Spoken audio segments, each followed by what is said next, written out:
Bonjour ladies and gentlemen et nouveaux visiteurs sur la chaîne YouTube.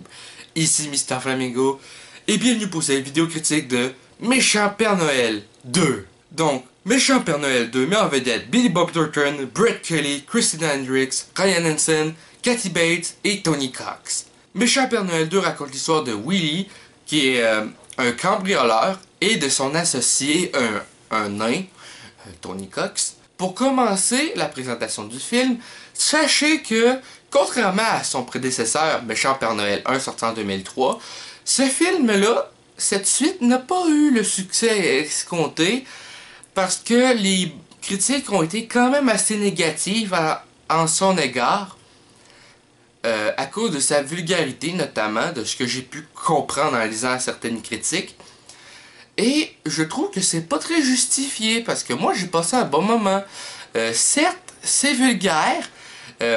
Ils sont souvent en train de se moquer de la taille de Tony Cox dans le film. À cause que c'est quelqu'un de petite taille qui fait quoi, 1 mètre à peine. Donc,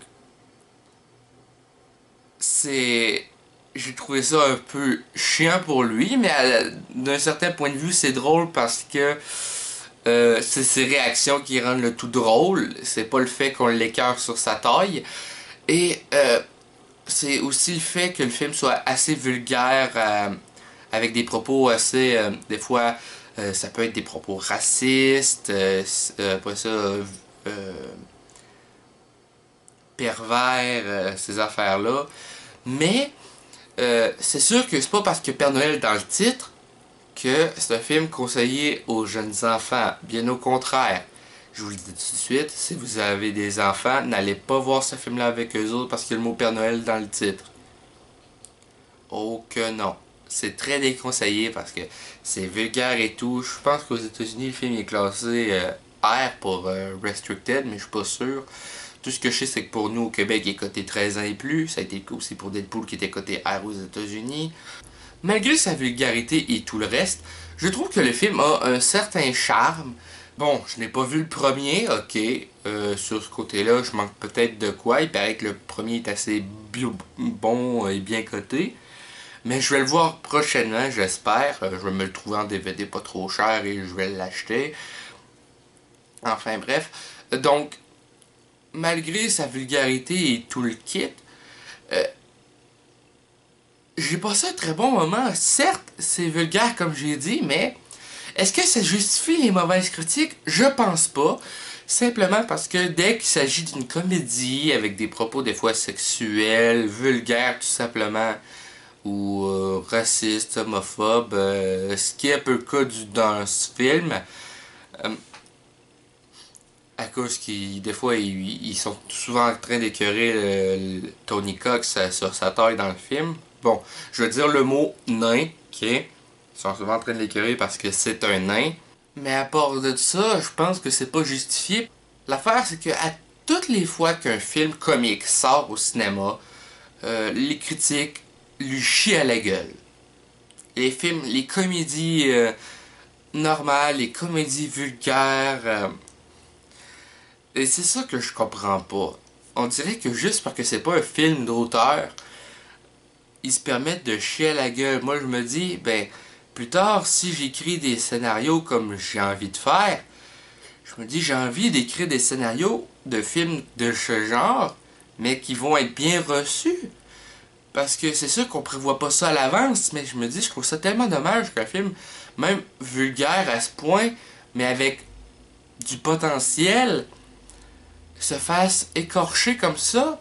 Donc, parlons du film en lui-même maintenant. Le film raconte l'histoire de Willy, Billy Bob Thornton, et de son associé, joué par Tony Cox, un nain qui a essayé de le tuer apparemment à la fin du premier film. Et le nain veut faire équipe avec lui une fois encore, malgré sa trahison, pour voler 2 millions de dollars à une œuvre de charité dirigée par Christina Hendricks et son mari Ryan Hansen, qu'on a pu voir dans Super Hero Movie. D'ailleurs, je l'ai pas trop reconnu dans celui-là parce qu'il est rendu à 35 ans. C'était un des plus vieux acteurs, je pense, à jouer un adolescent dans Super Hero Movie, enfin bref. Et ces deux-là, justement, ils gèrent une opération d'œuvre de charité. Et le but de Willy et son associé, c'est de voler 2 millions de dollars à cette association-là. Mais ça va pas se passer comme prévu, évidemment. Ce que Willy savait pas quand le nain il a présenté son plan, c'est qu'il devait remettre le costume de Père Noël. Et ça lui plaisait pas, évidemment. Donc, on retrouve dans le film le petit cul du premier film, Brett Kelly, qui revient dans le rôle de son personnage un peu débile. Et il est rendu à 21 ans dans le film. Je pense que l'acteur est rendu à quoi, 23, 24 ans à peine. Et je trouvais ça, ce personnage-là, mais assez de charme au film à cause qu'il est niais, il croit encore au Père Noël. Et tout le tralala. Tout ce qu'il veut dans la vie, c'est faire des sandwichs parce qu'il travaille dans un restaurant de sandwich. Enfin bref, c'est pas le Subway. Sérieusement, sa naïveté met du charme au film. Et le personnage de Willy, il est pervers et tout le kit. Lui, il suffit de regarder le personnage de Christina Hendricks et sa paire énorme de seins pour qu'il suffise d'avoir une demi-molle. Tu sais, ça c'est drôle de ce côté-là, mais c'est peut-être un peu exagéré, mais le fait que le nain se mette devant lui puis que son capuchon se mette à monter à cause de l'érection de l'autre, c'est cave, là, on va se le dire ben franchement. Et sinon, le personnage de Kathy Bates, bon, Kathy Bates, j'ai pas vu grand film avec elle, je sais qu'elle a joué les rôles de Charlie Harper dans la saison 9 de Two and a Half Men dans La Légion d'Alan, quand il était à l'hôpital. À part de tout ça, je l'ai pas vu dans aucun film. Je sais qu'elle a joué dans Misery avec James Caan, mais il faut que je regarde ce film-là, je l'ai jamais vu. À un moment donné, c'est sûr que je vais le regarder, il paraît qu'il est super bon, c'est passé sur un livre de Stephen King, enfin bref. Elle joue la mère de Willy, qui l'a eu à l'âge de 13 ans, et qui a accouché de lui dans une maison pour jeunes délinquants. Enfin bref, et c'est pas la mère idéale. N'est que non. Vous verrez pourquoi. Je vous laisse juger par vous-même. Enfin bref, sérieusement, le film, pour finir cette vidéo critique, il y a certains charmes, notamment la naïveté du jeune homme. À part de ça, les personnages sont pas tous attachants. Le plus attachant, c'est le petit naïf, là. Brett Kelly. Il est drôle. Enfin bref, c'est la fin de cette vidéo critique sur Méchant Père Noël 2. J'espère que ça vous a plu. N'hésitez pas à laisser un commentaire, un petit like, ça fait toujours plaisir. Et un abonnement à la chaîne si ce n'est pas déjà fait, et pour rejoindre le club et la gang des Flamants Roses de façon officielle. Sur ce, c'était Mr. Flamingo, je vous dis à bientôt pour de prochaines vidéos. Bye bye!